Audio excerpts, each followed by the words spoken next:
Hello everyone.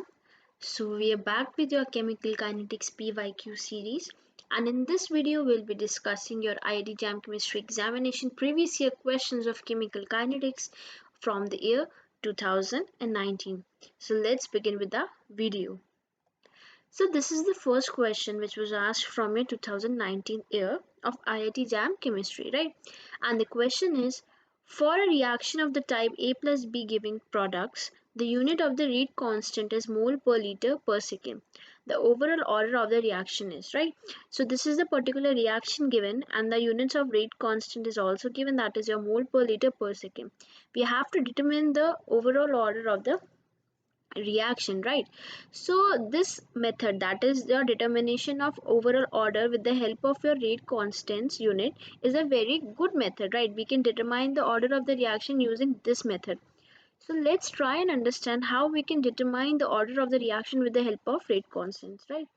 So with the help of this general equation or the general representation of the units of your rate constant, we can determine the order of your rate constant, right?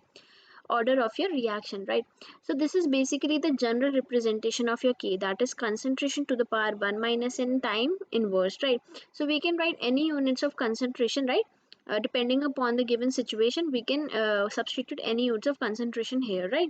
So with respect to this particular question, right, in this particular question the unit of concentration is mole per liter and the unit of your time is second, right? So we'll try and figure out the order of the reaction with the help of this particular unit, right? So if we substitute the concentration unit here, that is mole per liter to the power 1 minus n and second inverse, right? So this is the basic formula of your units of rate constant through which we can determine the order of the reaction, right? So here n is representing your order of the reaction, right? So if we substitute the values of n as 0, 1, 2, 3, right? So we can get the value of units, and if through the units we can get the value of your order of the reaction, right? So for your zeroth order of reaction, right, the unit of your rate constant is mole per liter per second, and for first order reaction it's second inverse, and for second order reaction it's mole inverse liter per second, right? In this particular question, what's the unit of your rate constant given? Yeah, it's mole per liter per second, right? So for mole per liter per second, the unit or the value of your order is basically 0, right? So the overall order of the reaction is 0, right? So in this question your correct option is your 0, that the overall order of the reaction is 0. So in for this question, A option would be your correct option, right? So let's move on to our next question. So this is the next question from your chemical kinetics portion, and the question is, the half-life of the chemical reaction A giving product for the initial reactant concentrations of zero point 0.1 and zero point 0.4 mole per liter are 250 seconds respectively. The order of the reaction is, right? So whenever, I repeat, please listen to me carefully. Whenever these type of conditions are given in particular questions from your chemical kinetics, that there are two initial concentrations of your two values of your initial concentration have been given and two time have been given. So in that case, you can apply this particular formula, right? With the help of this particular formula you can solve these type of questions where your two values of your half lives are given and correspondingly two values of your initial concentration are given. So through this particular formula you can solve these type of questions, right? Please be careful with the terminologies, right? Here T half 2 is at numerator, right? And here initial concentration 1, right, is at numerator, so they are just opposite, so you have to be careful with the terminologies, right? So with the help of this particular formula you can solve this type of questions, right? Now we have nothing to do, right? We just have to substitute the values of the given half lives of an initial concentration in the respective formula, and we can find out the order of the reaction, which is represented through the variable n, right?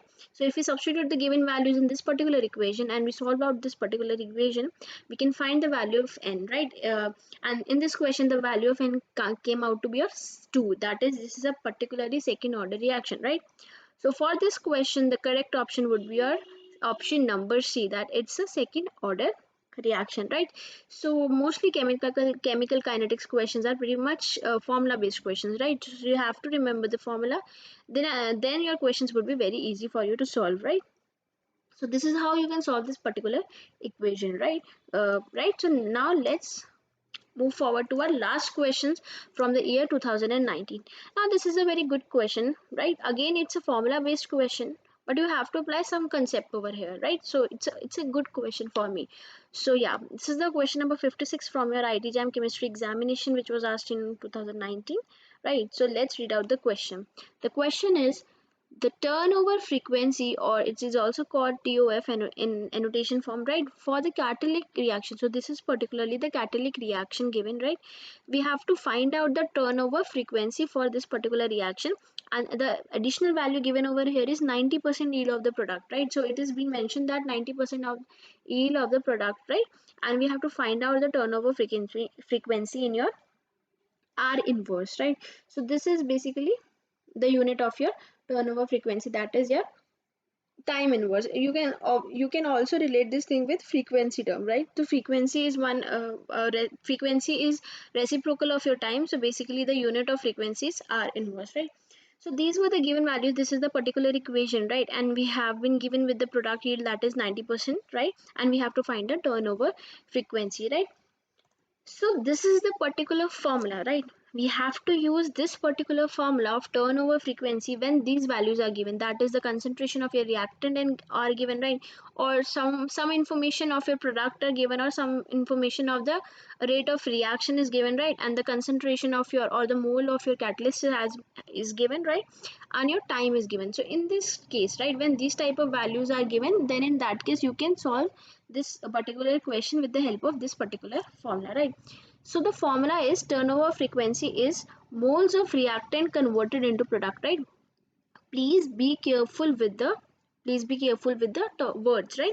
Here it is written moles of reactant converted into product. It doesn't mean the moles of your reactant. No, it has nothing to with the it has nothing to do with your moles of reactant, right?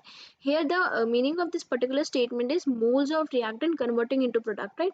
How much moles, how many moles of your reactant has been converted into product, right? We have to write that value over here, right? If let me take an example, right? For assumption purpose, let me assume that the initial concentration or initial mole of your reactant is 1, right? And at time t, 1 minus x is the left amount of your reactant, right? Let me write over here, then it will become more clear, right? So let's suppose this is any reaction, right? This is any reaction. Okay, if the initial concentration of your A would be 1, at time equals to 0, right? So at time equals to some value, right? So the initial concentration of 1 would be 1 minus x, right? And the number of moles of B produced is x, right? So basically what I mean by this statement, that the moles of reactant converting into product is that the number of moles of reactant which has been converted into product, and here that value is your x, right? X amount of reactant has been converted into product, or x amount of reactant has been reacted, right? So this is the value you have to substitute over here, right? So this is how you can substitute the value of moles of reactant converted into product. All right, so this is how you can find this value, right? And this is simply the moles of your enzyme which is written over here, right? And this is time taken which is written over here, right? So this is how you can substitute the value of moles of reactant converted into product. Now for this particular question, let us try and figure out how we can find this moles of reactant converted into product, right? Okay, so moles of reactant converted into product is also equals to your product yield, right? Why I am saying this statement, right? What I mean by this statement, the number of moles that has been reacted of your reactant is equals to your number of moles of your formation of product, right?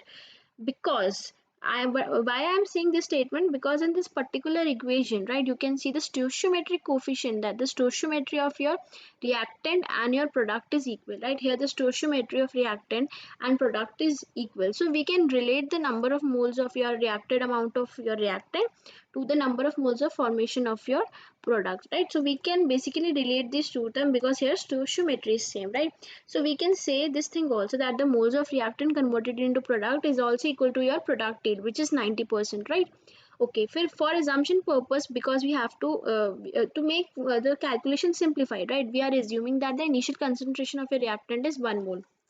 Alright, if the initial concentration of reactant is 1 mole, so the 90% value of your 1 mole would be 0.9 mole. So this much amount of your, or this much moles of your reactant has been converted into product, or this much mole is your yield of your product, right? So this is how you can solve this value, right? This is pretty much easy. Just you have to be good with the unitary method or good with the concepts, right? In basic concepts of your math. So you can solve this particular question, right? So this is the number of moles of your reactant which is converted into product, right?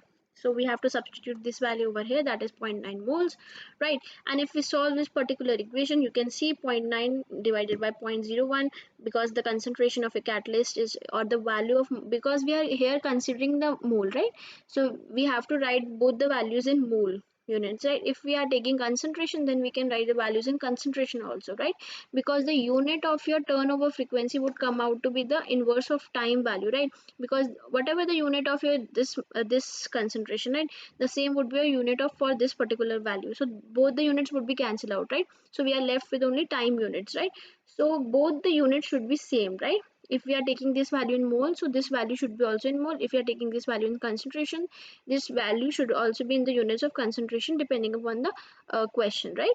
So 0.9 divided by 0.01 into 5, we solve this particular equation, we would get the value somewhere around, or the exact value as 18 R inverse, right? Because the units of time given over here is R.